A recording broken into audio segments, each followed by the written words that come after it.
الحمد لله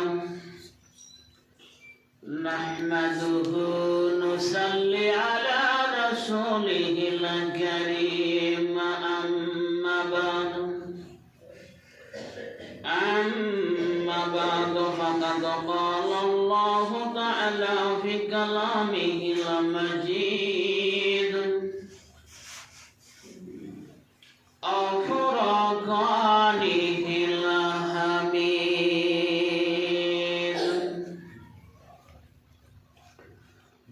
أعوذ بالله من الشيطان الرجيم بسم الله الرحمن الرحيم وهو شهر ترفع فيه الأعمال إلى رب العالمين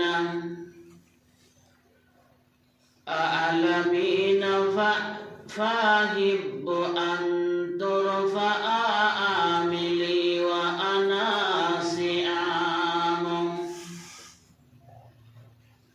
وقال الله تعالى في شأن حبيبي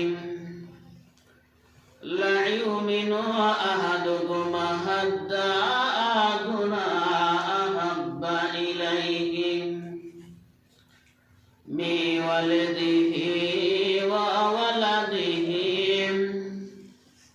والناس أجمعين إن الله وملائكته يصلون على النبي يا أيها الذين آمنوا صلوا عليه وسلموا تسليما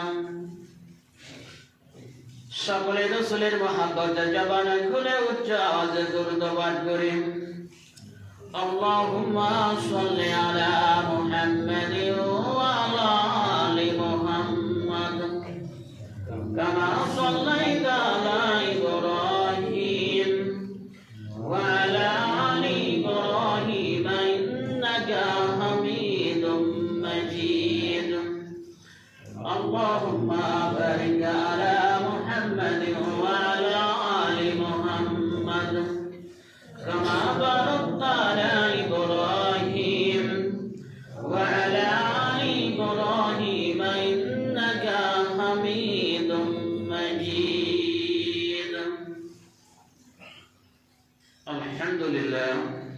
الحمد لله وحده والصلاة والسلام على نبي بعده মহান আল্লাহর শুকরিয়া যে মহান রব্বুল আলামিন আজকে শাবান মাসে 14তম তারিখে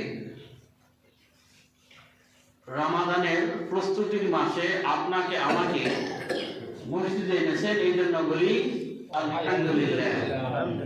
মানবতার মুক্তির দূত আতায়ে নান্দার তাজদারে মদিনা শাহী মদিনা বুলবুল মদিনা সরওয়ায়ে কায়নাত জাহানের নবী সাইয়্যিদুস সাকালাইন শাফিউল মুজদামিন পুষ্প আমিনা আপনার নবী আমার নবী বিশ্ব নবী নবীদের নেতা সকলে বলি সাল্লাল্লাহু আলাইহি ওয়াসাল্লাম। সম্মানিত উপস্থিতি, আমি আপনাদের সম্মুখে সূরা দুখানের 3 এবং 4 এবং বুখারী মুসলিমের একটি হাদিস তেলাওয়াত করেছি। মহান আল্লাহ যদি চাহে কোরআন ও সুন্নাহর আলোকে কিছু বলা ও বলার চেষ্টা করব ওয়া মা তাওফিকি ইল্লা বিল্লাহ। যে আয়াত তেলাওয়াত করে এখানে বলা হয়েছে বিসমিল্লাহির রহমানির রহিম। এই মাসে রব্বুল আলামিনের কাছে মানুষের কর্ম উঠানো হয়, আর আমি ভালোবাসি যে আমার রোজা বা সিয়ামরত অবস্থায় আমার আমলটা উঠানো হোক বা আমার কর্মটা উঠানো হোক। আল্লাহ রাসূল মুহাম্মদ সাল্লাল্লাহু আলাইহি ওয়াসাল্লাম পছন্দ করতেন মানুষের আমলনামা, আপনাদেরকে সনদগুলো আমি একটার পর একটা বলবো। মানুষের আমলনামা সাপ্তাহিক 2 দিনে উঠানো হয়, সোমবার এবং বৃহস্পতিবার। এই জন্য আল্লাহ রাসূলের সুন্নাহ হচ্ছে যে উনি পছন্দ করতেন যেন তার আমল বা তার কর্ম, তার কাজ যেন তার সিয়ামরত অবস্থায় উঠানো হয়, বলেন সুবহানাল্লাহ। আর নফল যে ইবাদতগুলো রয়েছে তার মধ্যে অত্যন্ত আল্লাহ রাব্বুল আলামিনের কাছে পছন্দনীয় যে ইবাদত সেটা হচ্ছে নফল সিয়াম পালন করা, বলেন সুবহানাল্লাহ। কিন্তু আমরা পারি না, বা আমাদের সেই চেষ্টা নাই, বা আমরা চেষ্টা করলেও আমাদের অন্তর ঠিক নাই, যার কারণে নফল সিয়ামগুলো আমরা পালন করতে পারি না। আল্লাহ রাসূল মুহাম্মদ সাল্লাল্লাহু আলাইহি ওয়াসাল্লাম মাসের 3টি সিয়াম পালন করতেন, মাসে 13, 14, 15 এইভাবে উনি তার জীবনে। এবং সিয়ামের মধ্যে সবচেয়ে উত্তম সিয়াম ছিল দাউদ আলাইহিস সালামের সিয়াম।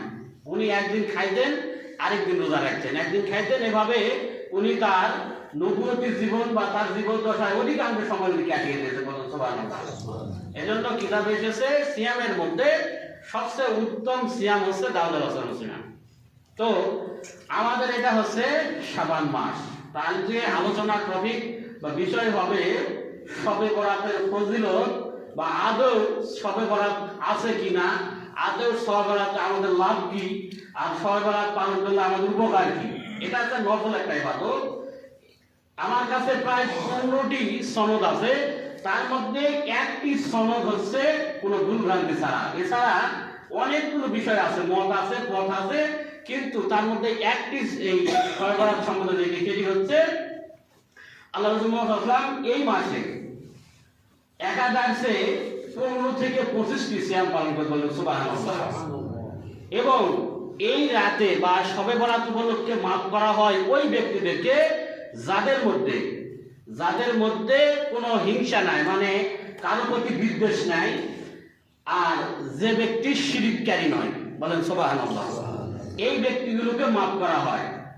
এছাড়া আপনি যেভাবে ইবাদত করেন, আপনার মধ্যে যদি অহংকার বা কারোর মধ্যে বিদ্বেষ থাকে, হিংসা থাকে, আপনি মাফ চাইলে পাবেন না।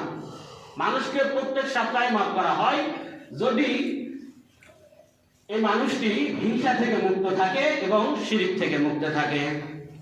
তো বলছিলাম, আমরা যে দরুদটা পাঠ করেছি, এই একটি দরুদ পাঠ করলে 30টি লাভ আছে আপনার। প্রথমত, আপনার 10টি পাপ ক্ষমা করা হবে, বলেন সুবহানাল্লাহ। 10টি মর্তবা বৃদ্ধি করা হবে, বলেন সুবহানাল্লাহ। এবং 10টি গুনাহ ক্ষমা করা হবে, বলেন সুবহানাল্লাহ।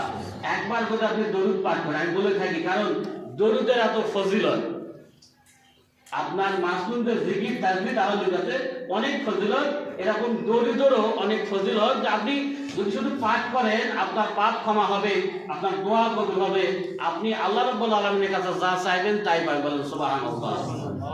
যে আয়াতটি তেলাওয়াত করেছিলাম, এই মাসে রব্বুল আলামিনের কাছে মানুষের কর্ম উঠানো হয়, আর আমি ভালোবাসি যে আমার রোজা রাখা অবস্থায় আমার আমল উঠানো হোক। এ মাসের বিশেষ রাত হলো শবে বরাত। বাংলায় আমরা যাকে বলি ভাগ্য রজনী, আদৌ কি এটা ভাগ্য রজনী? এ মাসের বিশেষ একটা রাত হচ্ছে ভাগ্য রজনী, কিন্তু সহিহ সনদ থেকে যেটা পাওয়া যায় সেটা হচ্ছে ভাগ্য রজনী হচ্ছে লাইলাতুল কদরের রাত, বলেন সুবহানাল্লাহ। সেটা হচ্ছে রমাদান মাসে। কিন্তু কিছু বেশি বুঝনেওয়ালা মুহাদ্দিস আর কিছু বেশি বুঝনেওয়ালা উলামা বলেছে যে না, এই শবে বরাতই হচ্ছে ভাগ্য রজনী। আসলে সেটা সঠিক নয়। ভাগ্য রজনী হচ্ছে আপনার শবে কদরের রাত, যেটা আমরা আবার মনে করে থাকি 27শে রমজানে হবে। আসলে না, রমাদান মাসে আপনার কোন মুহাদ্দিস কেরাম বলেছেন যে বেজুর রাত্রি, সেটা 20-এর পর। আবার কেউ বলেছেন যে না, রমাদান শুরু থেকে শেষ পর্যন্ত যে বেজুর রাত্রি। কিন্তু গুরুত্বপূর্ণ যেটা সেটা হচ্ছে যে না, 20-এর পর যে বেজুর, 21, 23, 25, 27, যদি 30